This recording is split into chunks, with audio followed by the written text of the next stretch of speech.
Zia orphanage trust মামলায় সাজা বাতিল চেয়ে বিএনপি চেয়ারপারসন বেগম খালেদা জিয়ার করা আপিলের রায় আগামীকাল।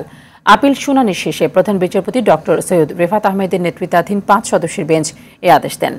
২০১৮ সালের ৮ ফেব্রুয়ারি জিয়া অরফানেজ ট্রাস্ট দুর্নীতি মামলায় বেগম জিয়াকে ৫ বছর ও তারেক রহমান সহ সব আসামিকে ১০ বছরের সাজা দেন বিচারিক আদালত। এরপর দুদকের আবেদনের প্রেক্ষিতে খালেদা জিয়ার সাজা বাড়িয়ে ১০ বছর করা হয়। আপিল শুনানিতে মামলার এফআইআরে ভুল ছিল বলে যুক্তিতর্ক উপস্থাপন করেন বেগম জিয়ার আইনজীবীরা।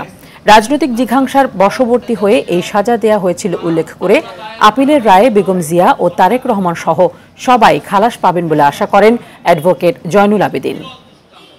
এমন কিছু ত্রুটি ছিল যে জিনিসগুলো যদি আইনগতভাবে বিচার বিশ্লেষণ করা হতো তাহলে বেগম খালেদা জিয়া নিম্ন আদালত থেকেই খালাস পেতেন। সেই সময় সেটা করা হয় নাই।